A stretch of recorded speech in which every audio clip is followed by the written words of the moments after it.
Je m'appelle Eléa, j'ai 29 ans. Je passais mes journées à vendre de grandes maisons à des gens riches. Mais chaque nuit, je rentrais chez moi auprès d'un homme que je ne respectais pas. J'étais une épouse malheureuse parce que j'aimais trop l'argent. Je détestais plus que tout la vieille moto de mon mari, jusqu'à une nuit où elle a changé mon cœur pour toujours. Quelque chose allait se produire, quelque chose qui allait changer ma façon de voir ma vie. Je travaillais dans une agence immobilière haut de gamme. Chaque jour, je rencontrais des clients riches. Je leur faisais visiter d'immenses maisons avec des robinets en or, des sols en marbre brillant et des jardins plus grands que des terrains de jeu. Je gagnais environ 7 000 $ par mois grâce aux ventes. À l'intérieur de ces grandes maisons, je me sentais forte, fière et importante. Mais ma vraie vie n'avait rien à voir avec cela. Mon mari, Thomas, était professeur de lycée. Il était doux et attentionné. Il s'inquiétait toujours pour moi et essayait de me rendre heureuse. Mais il ne gagnait que 2 000 $ par mois. Pendant que je marchais dans des chambres luxueuses avec des acheteurs riches, mon esprit retournait sans cesse à notre petit appartement. Notre maison avait de vieilles chaises, une toute petite cuisine et des meubles usés. Je m'y sentais coincée. Je voulais une vie meilleure. Chaque après-midi, Thomas venait me chercher après le travail. Mais il n'avait pas de belle voiture. Il roulait sur une vieille moto bruyante. Elle était rouillée et crachait une fumée noire dans l'air. Quand j'entendais le bruit pop, pop, pop devant mon bureau, mon estomac se serrait. J'avais honte. Je savais que mes collègues me regardaient. Ils conduisaient des BMW et des Audi brillantes. Et moi, je devais monter sur cette machine cassée. Je pensais en silence. Pourquoi ne peut-il pas avoir plus de succès? Je regardais mes clients riches, puis mon mari.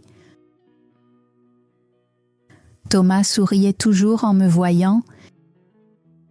Il me demandait gentiment « Comment s'est passée ta journée, ma chérie ?» Mais je ne souriais jamais en retour. Mon cœur était dur et rempli de colère. Cette colère commençait toujours avec le bruit de sa moto. Un rappel bruyant et laid de la vie que je détestais. Un soir, un client riche regarda la moto et rit doucement. Mon visage brûlait de honte. Je me sentais toute petite. Je montais à l'arrière de la moto et fixais la route. Je pensais, je suis une femme qui a réussi. Je mérite une vie meilleure que celle-ci. Un matin, je m'assis à table et regardais Thomas. J'ai besoin d'une voiture de luxe, dis-je. Mes clients conduisent des Ferrari. J'ai l'air pauvre quand j'arrive sur ta vieille moto. Thomas ouvrit notre livret bancaire et soupira. « Eh Léa, nous n'avons pas beaucoup d'argent. La situation est très difficile en ce moment. » Mon visage devint brûlant. La colère monta en moi comme un feu. Je criai « Tu n'es qu'un pauvre professeur. Tu n'as donc pas de grands rêves. Je travaille dur chaque jour, mais toi, tu n'avances jamais. » Thomas fixa sa tasse de café. Il ne dit rien, mais je vis la douleur dans ses yeux. Le lendemain matin, Thomas était très calme et gentil. Avant de partir à l'école, il posa doucement sa main sur mon épaule. « Et Léa, je trouverai un moyen d'améliorer notre vie, je te le promets, » dit-il. Je le regardais et je crus ses paroles. Je pensais qu'il aurait peut-être une augmentation. Peut-être serait-il promu, peut-être que tout changerait. Un petit espoir grandit en moi.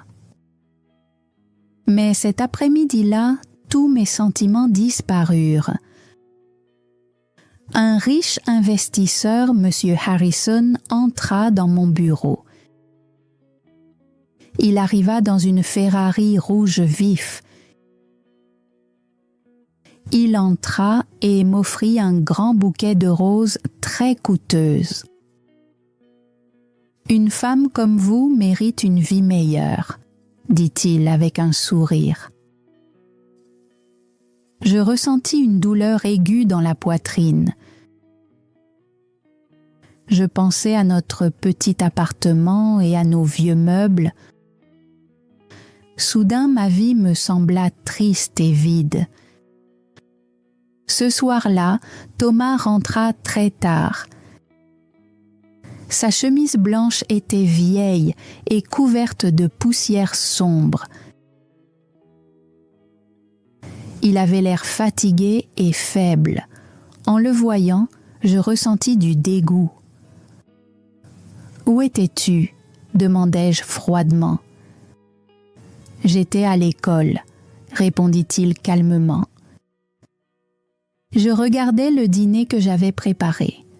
Ma colère explosa. J'attrapais l'assiette et jetai la nourriture à la poubelle. « Tu ressembles à un mendiant !» criai-je. « Regarde, monsieur Harrison, il a réussi. Toi, tu n'as rien à part une vieille moto. » Thomas ne répondit pas. Il resta silencieux. Il regarda la poubelle, puis ses mains, ses doigts tremblaient. Il ne mangea pas. Il sortit lentement sa vieille moto du garage.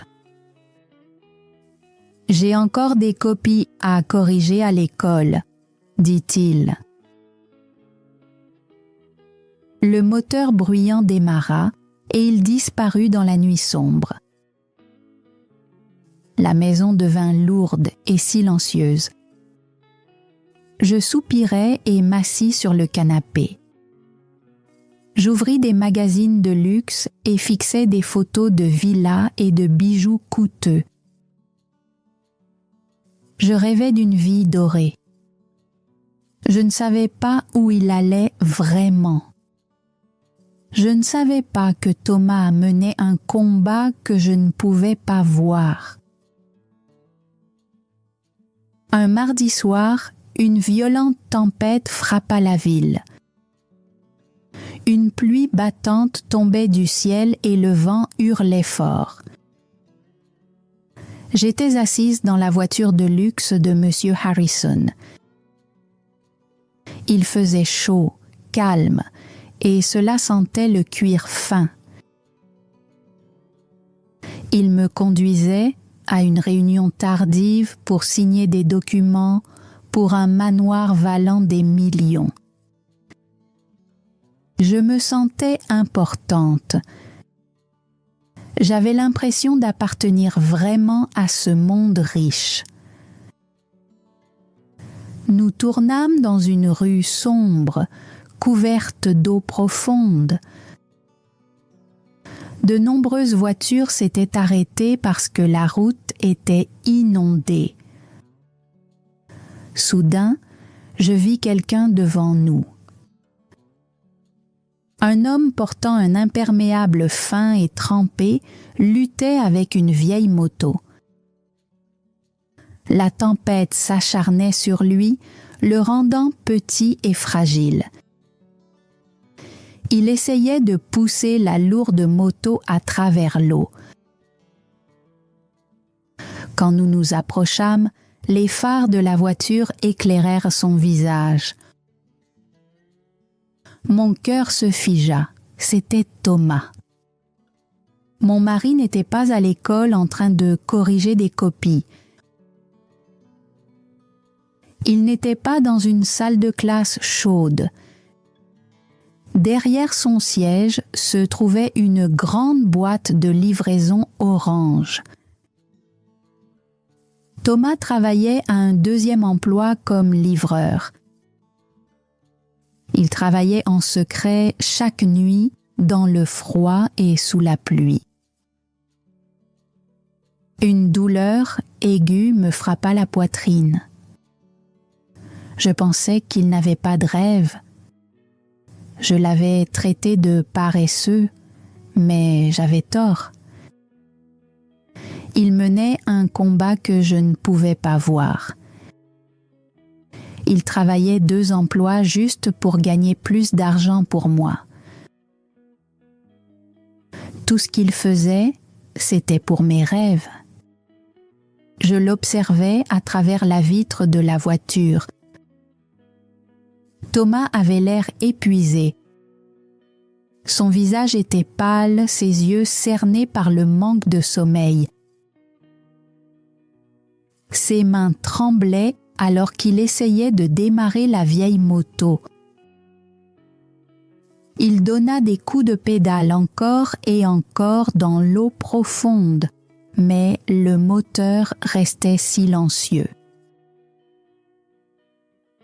Il se tenait là, complètement trempé, impuissant sous la faible lumière des lampadaires. J'étais assise dans la voiture de luxe et j'avais l'impression de ne plus pouvoir respirer. Mes mains tremblaient sur mes genoux. Le monde semblait silencieux.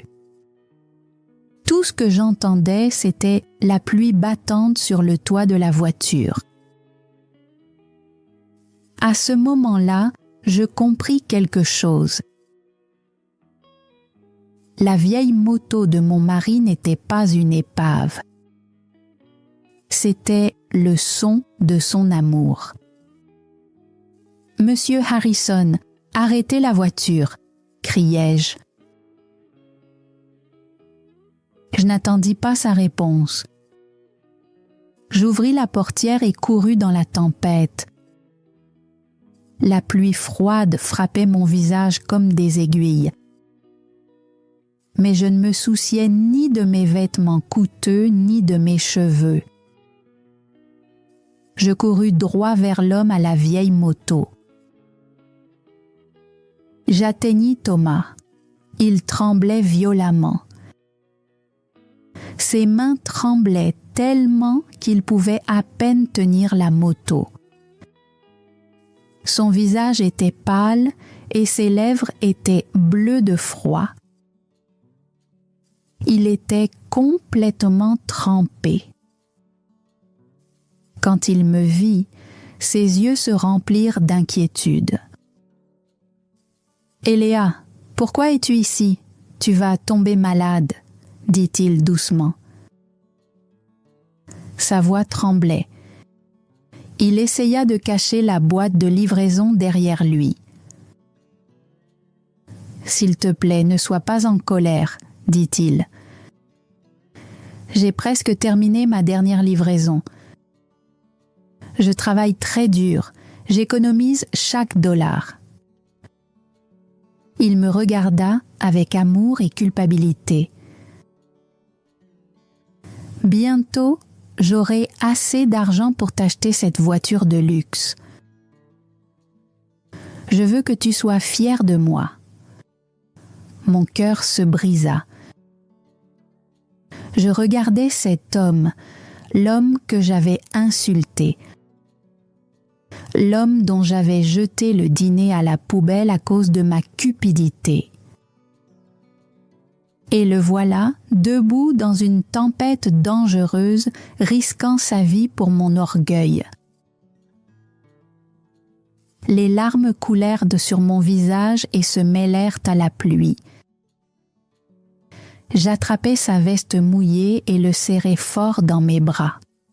« Je suis désolée, » murmurai-je encore et encore. Je ne me souciais plus de la boue. Je ne me souciais plus de l'odeur de la vieille moto. Soudain, le portefeuille de Thomas glissa de sa poche et tomba dans une flaque d'eau. Je le ramassai rapidement. Ce que je vis à l'intérieur changea mon cœur pour toujours. Le portefeuille était rempli de nombreux petits papiers jaunes. C'étaient des notes qui enregistraient chaque dollar qu'il gagnait grâce à son travail secret. Au dos de l'un des papiers, il avait écrit un court message à propos de mon bonheur. Je pris une profonde inspiration et pressai le portefeuille mouillé contre ma poitrine. Mes mains tremblaient. À cet instant, je compris quelque chose très clairement. Je cherchais un palais, mais je vivais déjà avec un roi. Thomas me regarda et me fit un faible sourire. Je sus alors que l'or ne signifiait rien comparé au cœur de mon mari. Nous rentrâmes à la maison sans parler. La nuit pluvieuse semblait interminable. Dans notre petite chambre, j'aidai Thomas à enlever ses vêtements mouillés. Il tremblait fortement et parlait à peine. Je l'enveloppais dans une couverture chaude, mais son corps continuait de trembler. Je m'assis près de lui et lui tins la main. Son front était très chaud à cause de la fièvre. Thomas semblait complètement épuisé. Ses yeux étaient fermés et il ne bougeait pas. Sa respiration était profonde et lourde. Je savais qu'il était à bout de force après avoir travaillé à 2 emplois juste pour moi. Il ne s'était jamais plaint. Il voulait seulement me rendre heureuse. La culpabilité pesa lourdement sur mon cœur. « Qu'ai-je fait ?» murmurai-je. Je regardais autour de moi notre appartement. Il était petit et vieux, mais il était rempli de l'amour de Thomas. Une vérité douloureuse me frappa. Chaque jour au travail, je vendais des maisons de luxe à des gens riches. Je parlais de sols en marbre et de robinets en or. J'aidais des étrangers à trouver un foyer. Mais dans ma propre vie, je détruisais mon foyer. J'étais tellement occupée à regarder les maisons des riches que je n'ai pas vu le roi qui vivait à mes côtés. Thomas ne se réveilla pas. Il faisait seulement de petits bruits dans son sommeil. J'essuyai mes larmes et pris une profonde inspiration. Je compris enfin que l'argent peut acheter une maison, mais qu'il ne peut pas acheter un cœur comme le sien. Je lui tins la main toute la nuit et me promis de changer. Je me promis d'être une meilleure épouse. Le lendemain matin, la lumière du soleil remplit la pièce. Thomas ouvrit lentement les yeux. Il avait encore l'air faible, mais la fièvre avait disparu. J'étais assise près de lui, lui tenant la main. Mes yeux étaient rouges d'avoir pleuré toute la nuit. « Thomas » dis-je doucement, la voix tremblante. Je pressai sa main contre mon visage. « Je suis tellement désolée. J'ai été une épouse terrible. J'étais aveuglée par l'argent et la cupidité. Je n'ai pas vu à quel point tu m'aimais. » Thomas sourit doucement et me caressa les cheveux. « Ce n'est pas grave, Eléa, » murmura-t-il. « Non, ce n'est pas grave, » dis-je doucement pour moi-même. Je plongeai mon regard dans ses yeux fatigués. « Je ne veux plus de voiture de luxe, je ne veux plus de grand manoir. Je ne veux pas vivre comme Monsieur Harrison. Je veux seulement toi. Ton cœur est la chose la plus précieuse que j'ai. » Des larmes coulèrent encore de mes yeux, mais cette fois, c'étaient des larmes de paix et de soulagement. J'avais un plan secret. Je ne voulais plus jamais que Thomas travaille à 2 emplois. J'ai utilisé tout l'argent que j'avais gagné en vendant des maisons. J'ai aussi vendu mes sacs de luxe, ceux que je montrais autrefois fièrement à mes collègues. Avec cet argent, j'ai acheté un cadeau pour Thomas. C'était une nouvelle moto.